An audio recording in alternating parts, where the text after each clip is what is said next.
एक बार सर्दियों के मौसम में अकबर अपने बगीचे में बीरबल व एक मंत्री के साथ टहल रहे थे।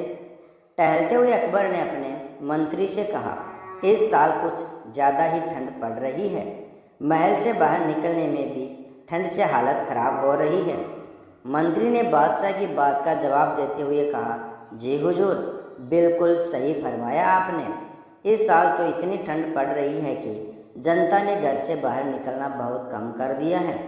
टहलते टहलते अकबर बगीचे में बने तालाब के किनारे जा पहुँचे। जैसे ही उन्होंने अपना हाथ पानी में डाला, उन्हें एहसास हुआ कि पानी बर्फ जैसा ठंडा है। पानी से हाथ बाहर निकालते हुए अकबर ने कहा, सही कह रहे हैं आप, इतनी ठंड में कौन घर से बाहर निकलेगा। बीरबल को चुपचाप देखकर बादशाह ने बीरबल से पूछा, इस बारे में आपका क्या ख्याल है बीरबल। बीरबल ने सिर झुकाते हुए कहा, माफ़ी चाहता हूँ हुजूर, इस बारे में मेरा ख्याल थोड़ा अलग है। मैं आप दोनों की बात से सहमत बिल्कुल भी नहीं हूँ। अकबर ने आश्चर्यचकित होकर बीरबल से पूछा, अच्छा तो हमें भी बताइए, क्या ख्याल है आपका। बीरबल ने कहा, हुजूर, मेरा मानना है कि एक गरीब इंसान के लिए पैसा सबसे ज़्यादा ज़रूरी है। उसे इस बात से कोई फ़र्क नहीं पड़ता कि मौसम कितना ठंडा है या गर्म। अकबर ने हैरान होकर बीरबल से कहा, तो आप यह कह रहे हैं कि इस कड़ाके की सर्दी में भी एक गरीब आदमी कोई भी ऐसा काम करने को तैयार हो जाएगा जिससे उसे पैसा मिल सके। बीरबल ने कहा, जी हुजूर, मैं यही कह रहा हूँ। अकबर ने बीरबल को चुनौती देते हुए कहा, तो ठीक है, अगर आपने बर्फ जैसे पानी से भरे इस तालाब में किसी को रात भर खड़ा रहकर इस बात को साबित कर दिया, तो हम आपके द्वारा लाए गरीब व्यक्ति को 500 सोने के सिक्के इनाम में देंगे। बादशाह की बात से सहमति जताते हुए बीरबल ने अगले दिन एक गरीब आदमी को पेश करने का वादा किया। अगले दिन सभा में अकबर ने बीरबल से पूछा, क्या वो किसी को लाए हैं जो तालाब में खड़ा रहकर पूरी रात बिता सके। इस पर बीरबल ने एक गरीब व्यक्ति को दरबार में मौजूद किया और कहा कि यह 50 सोने के सिक्कों के लिए तालाब में पूरी रात बिताने को तैयार है। अकबर ने सभा समाप्त करते हुए कहा कि ठीक है, 2 सिपाही इस व्यक्ति की रात भर निगरानी करेंगे। अगले दिन फिर से दरबार लगा और बादशाह ने बीरबल से उस आदमी के बारे में पूछा और बोला, कितनी देर टिक पाया वो उस बर्फीले पानी में। बीरबल ने कहा, महाराज, वो यही है, मैं उसे दरबार में पेश करने की इजाज़त चाहता हूँ। बादशाह की इजाज़त मिलते ही बीरबल ने उस आदमी को दरबार में बुलाया।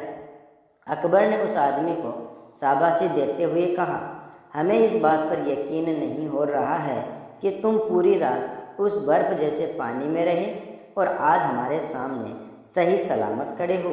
यह तुमने कैसे किया, पूरी सभा को बताओ।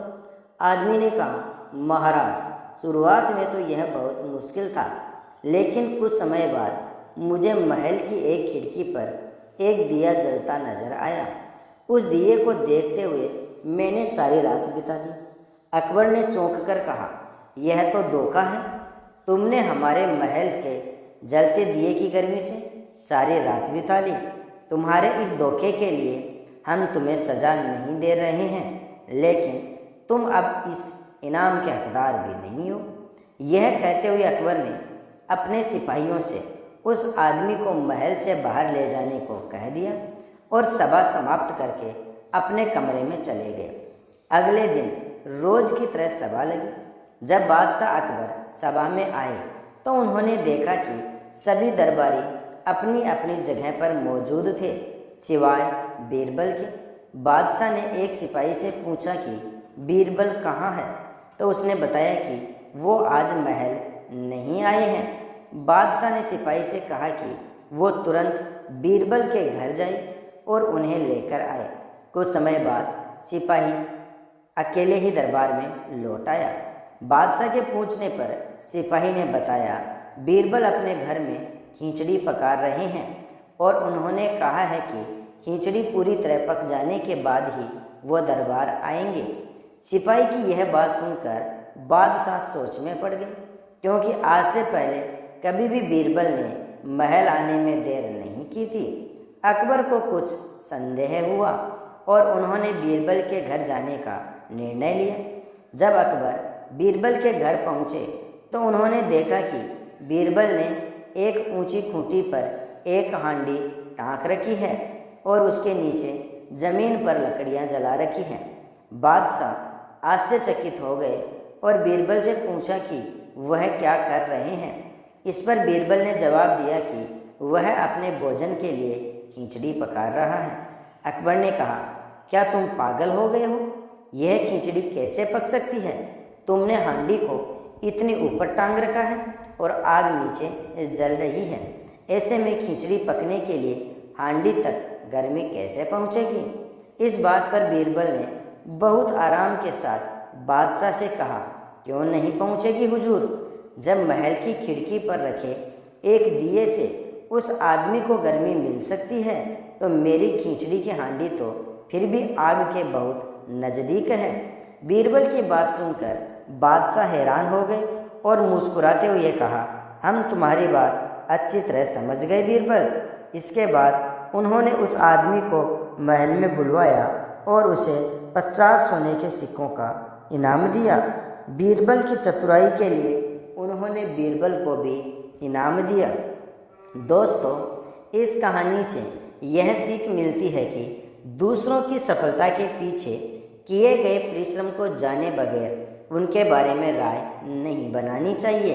दोस्तों, वीडियो पसंद आया हो तो वीडियो को लाइक और शेयर ज़रूर कर देना। चैनल पर पहली बार आए हो तो चैनल को सब्सक्राइब भी कर लेना।